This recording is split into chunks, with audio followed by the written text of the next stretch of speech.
Alleged adulterer should be given opportunity to disprove adultery claim in divorce case, Madras High Court.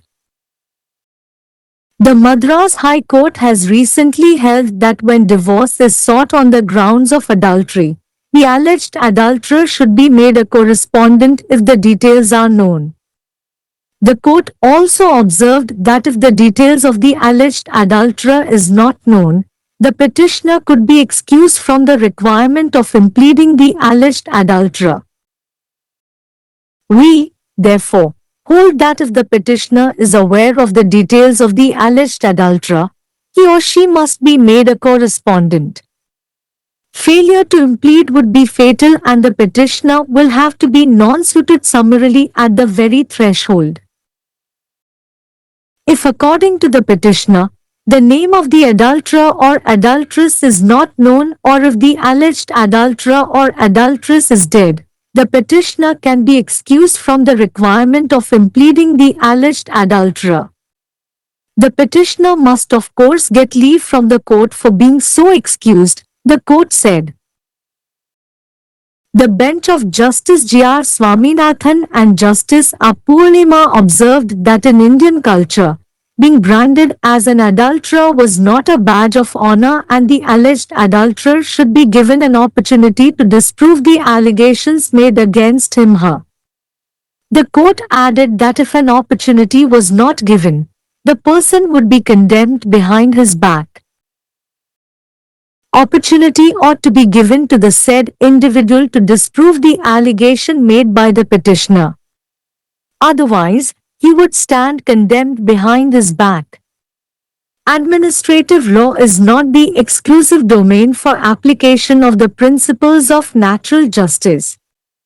They do permeate the other branches of law too. After all, it is only just and fair that a person is heard before he is condemned. Certainly, in our culture, to be branded an adulterer is not a badge of honor, the court said. The court also noted that giving an opportunity to the alleged adulterer would discourage one from making reckless allegations as one would think twice before putting forth baseless allegations.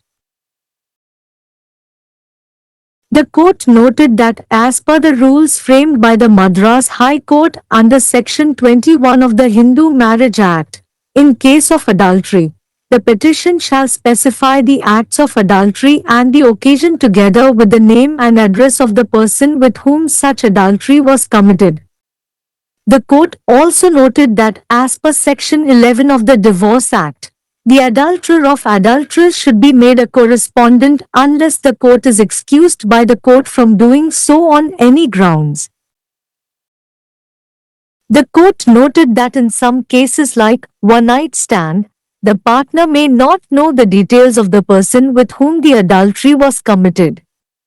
The court added that in such circumstances, insisting on making the adulterer as a correspondent would lead to unfair results. This prompted the court to clarify that when details of the alleged adulterer are not known, the petitioner could be exempted from making him/her a correspondent. The court was hearing an appeal filed by a wife against the order of the Sivgangai family court allowing the husband's petition for dissolution of marriage on the ground of adultery and dismissing the wife's plea for restitution of conjugal rights. The court noted that the husband, though had made allegations of adultery, had not made any due efforts to secure the address of the alleged adulterer. The court noted that even in the police complaint filed by the husband, he had not specified the details of the adulterer. Thus, the court was of the opinion that the family court ought to have held the divorce plea as fundamentally defective and straightaway non-suited to the husband. Thus, the court set aside the order of the family court and allowed the appeal. Counsel for the appellant, Mr. P. Aju Tagore. Counsel for the respondent, Mr. S. Bharati Kannan. Case No. C.M.A.MD No.434 of 2019. விபச்சார வழக்கில் விபச்சார கோரிக்கையை நிராகரிப்பதற்கான வாய்ப்பை விபச்சார குற்றவாளிக்கு வழங்க வேண்டும். சென்னை உயர் நீதிமன்றம்.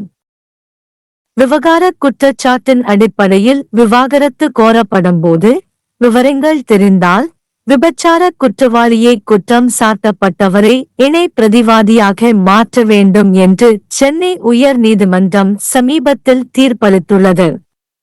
விபச்சார குற்றவாளியின் விவரங்கள் தெரியாவிட்டால் விபச்சார குற்றவாளியை குற்றம் சாட்ட வேண்டிய தேவையிலிருந்து மனுதாரர் விலக்கு அளிக்கப்படலாம் என்றும் நீதிமன்றம் குறிப்பிட்டது.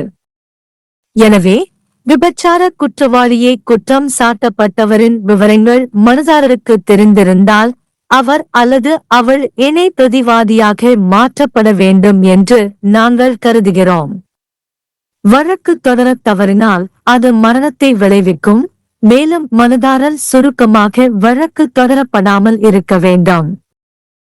மனுதாரரின் கூற்றுப்படி விபச்சார குற்றவாளி அல்லது விபச்சார குற்றவாளியின் பெயர் தெரியவில்லை என்றால் அல்லது விபச்சார குற்றவாளி அல்லது பெண் இறந்துவிட்டால் விபச்சார குற்றவாளியை குற்றம் சாட்ட வேண்டிய தேவையிலிருந்து மனுதாரர் விலக்கு அளிக்கப்படலாம். மனுதாரர் இவ்வாறு மன்னிக்கப்பட்டதற்கு நிச்சயமாக நீதிமன்றத்திடமிருந்து அனுமதி பெற வேண்டும் என்று நீதிமன்றம் கூறியது. இந்திய கலாச்சாரத்தில் விபச்சாரம் செய்பவர் என்று முத்திரை குத்தப்படுவது மரியாதைக்குரிய அடையாளமல்ல என்றும் விபச்சாரம் செய்ததாக கூறப்படுபவர் தனக்கு எதிரான குற்றச்சாட்டுகளை மறுக்க ஒரு வாய்ப்பு வழங்கப்பட வேண்டும் என்றும் நீதிபதி ஜி.ஆர். சுவாமிநாதன் மற்றும் நீதிபதி ஆர். பூர்ணிமா ஆகியோர் அடங்கிய அமர்வு கூறியது. ஒரு வாய்ப்பு வழங்கப்படாவிட்டால் அந்த நபர் தனது முதுகுக்கு பின்னால் கண்டனம் செய்யப்படுவார் என்றும் நீதிமன்றம் மேலும் கூறியது. மனுதாரர் கூறிய குற்றச்சாட்டை நிராகரிக்க அந்த நபருக்கு வாய்ப்பு வழங்கப்பட வேண்டும். இல்லையெனில் அவர் தனது முதுகுக்கு பின்னால் கண்டனம் செய்யப்படுவார். நிர்வாகச் சட்டம் இயற்கை நீதியின் கொள்கைகளை பயன்படுத்துவதற்கான பிரத்யேக களம் அல்ல. அவை சட்டத்தின் மற்ற பிரிவுகளிலும் ஊடுருவுகின்றன.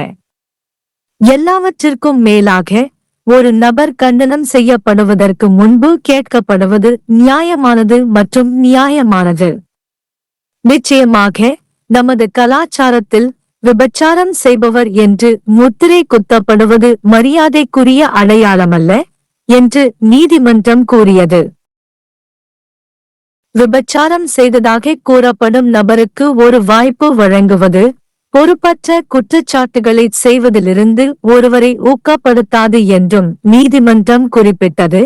ஏனெனில் ஒருவர் ஆதாரமற்ற குற்றச்சாட்டுகளை முன்வைப்பதற்கு முன்பு இருமுறை யோசிப்பார். இந்து திருமணச் சட்டத்தின் பிரிவு 21 இன் கீழ் சென்னை உயர் நீதிமன்றம் வகுத்த விதிகளின்படி விபச்சாரம் வழக்கில் மனுவில் விபச்சார செயல்கள் மற்றும் சந்தர்ப்பம், அத்தகைய விபச்சாரம் செய்யப்பட்ட நபரின் பெயர் மற்றும் முகவரியுடன் குறிப்பிடப்பட வேண்டும் என்று நீதிமன்றம் குறிப்பிட்டது. விவாகரத்து சட்டத்தின் பிரிவு 11 இன் படி விபச்சாரம் செய்தவரை இணை பிரதிவாதியாக மாற்ற வேண்டும் என்றும் நீதிமன்றம் குறிப்பிட்டது. நீதிமன்றத்தால் எந்தவொரு காரணத்திற்காகவும் அவ்வாறு செய்ய விலக்கு அளிக்கப்படாவிட்டால் ஒரு இரவு நிலை போன்ற சில வழக்குகளில் விபச்சாரம் செய்யப்பட்ட நபரின் விவரங்கள் கூட்டாளிக்கு தெரியாது என்று நீதிமன்றம் குறிப்பிட்டது. இதுபோன்ற சூழ்நிலைகளில் விபச்சாரம் செய்தவரை இணை பிரதிவாதியாக மாற்ற வலியுறுத்துவது நியாயமற்ற விளைவுகளுக்கு வழிவகுக்கும் என்றும் நீதிமன்றம் மேலும் கூறியது. குற்றம் சாட்டப்பட்ட விபச்சாரம் செய்தவரின் விவரங்கள் தெரியாத போது மனுதாரர் அவரை அவளை இணை பிரதிவாதியாக மாற்றுவதில் இருந்து விலக்கு அளிக்கப்படலாம் என்பதை இது தெளிவுபடுத்தியது. விபச்சார குற்றச்சாட்டின் அடிப்படையில் திருமணத்தை கலைக்க கோரி கணவரின் மனுவை அனுமதித்து திருமண உரிமைகளை மீட்டெடுக்க கோரி மனைவியின் மனுவை தள்ளுபடி செய்த சிவகங்கை குடும்ப நீதிமன்றம் பிறப்பித்த உத்தரவை எதிர்த்து ஒரு மனைவி தாக்கல் செய்த மேல்முறையீட்டை நீதிமன்றம் விசாரித்தது. விபச்சார குற்றச்சாட்டை முன்வைத்த கணவர் விபச்சாரம் செய்ததாக கூறப்படும் நபரின் முகவரியை பெறுவதற்கு எந்த உரிய முயற்சிகளையும் எடுக்கவில்லை என்று நீதிமன்றம் குறிப்பிட்டது. கணவர் தாக்கல் செய்த காவல்துறை புகாரில் கூட விபச்சாரம் செய்தவரின் விவரங்களை அவர் குறிப்பிடவில்லை என்று நீதிமன்றம் குறிப்பிட்டது. எனவே குடும்ப நீதிமன்றம் விவாகரத்து மனுவை அடிப்படையில் குறைபாடுடையதாகவும் உடனடியாக அவரது கணவருக்கு பொருந்தாததாகவும் கருதியிருக்க வேண்டும் என்று நீதிமன்றம் கருதியது. இதனால் குடும்ப நீதிமன்றத்தின் உத்தரவை நீதிமன்றம் ரத்து செய்து மேல்முறையீட்டை அனுமதித்தது. மேல்முறையீட்டாளரின் வழக்கறிஞர் திரு பி. அஜு தாகூர், எதிர்மறையாளரின் வழக்கறிஞர் திரு எஸ். பாரதி கண்ணன். வழக்கு எண் CME-DHUT MET 843/4/2019। कथित व्यभिचारी को तलाक के मामले में व्यभिचार के दावे को गलत साबित करने का अवसर दिया जाना चाहिए। मद्रास उच्च न्यायालय। मद्रास उच्च न्यायालय ने हाल ही में कहा है कि जब व्यभिचार के आधार पर तलाक मांगा जाता है तो कथित व्यभिचारी को सहप्रतिवादी बनाया जाना चाहिए यदि विवरण ज्ञात हो। न्यायालय ने यह भी कहा कि यदि कथित व्यभिचारी का विवरण ज्ञात नहीं है तो याचिकाकर्ता को कथित व्यभिचारी को पक्षकार बनाने की आवश्यकता से छूट दी जा सकती है। इसलिए हम मानते हैं कि यदि याचिकाकर्ता को कथित व्यभिचारी के विवरण के बारे में पता है तो उसे सहप्रतिवादी बनाया जाना चाहिए।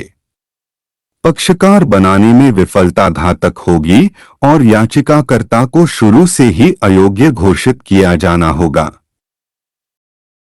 यदि याचिकाकर्ता के अनुसार व्यभिचारी या व्यभिचारिणी का नाम ज्ञात नहीं है या यदि कथित व्यभिचारी या व्यभिचारिणी मर चुकी है तो याचिकाकर्ता को कथित व्यभिचारी को पक्षकार बनाने की आवश्यकता से छूट दी जा सकती है।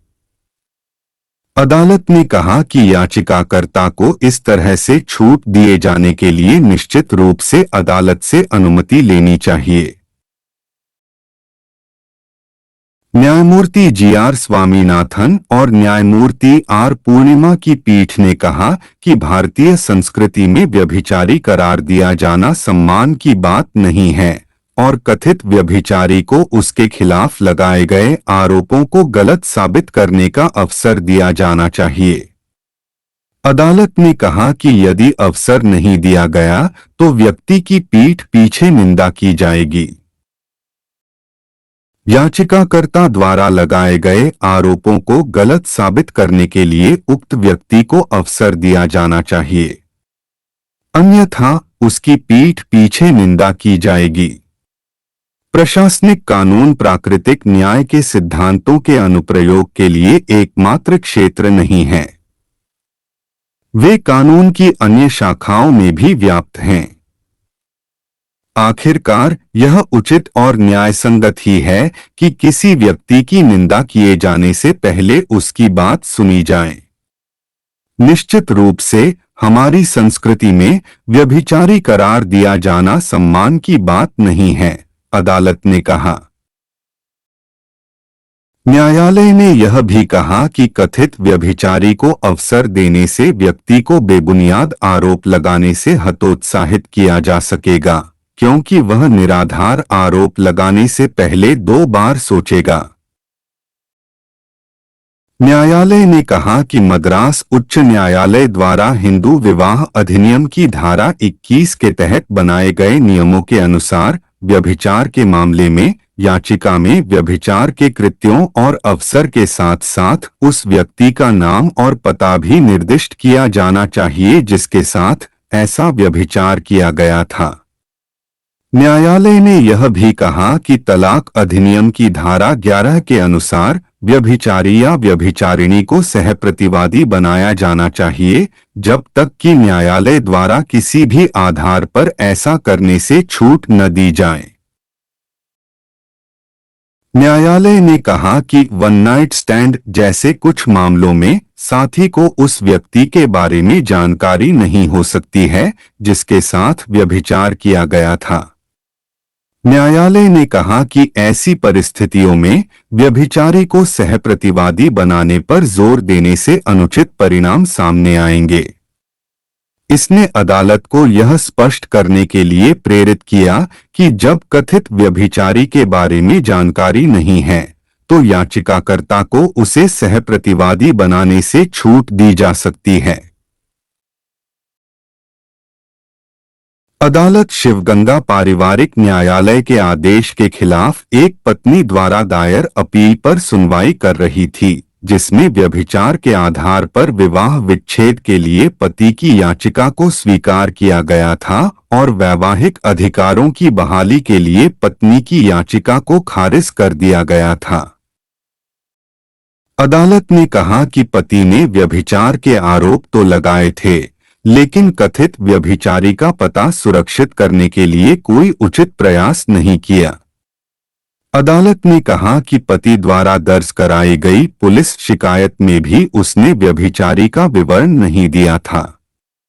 इस प्रकार अदालत का मानना था कि पारिवारिक न्यायालय को तलाक की याचिका को मौलिक रूप से दोषपूर्ण और सीधे तौर पर पति के अनुकूल नहीं मानना चाहिए था। इस प्रकार अदालत ने पारिवारिक न्यायालय के आदेश को खारिज कर दिया और अपील को स्वीकार कर लिया। अपीलकर्ता के वकील श्री पी अजू टैगोर, प्रतिवादी के वकील श्री एस भारती कन्नन। केस संख्या CMA MB सन 434-2019।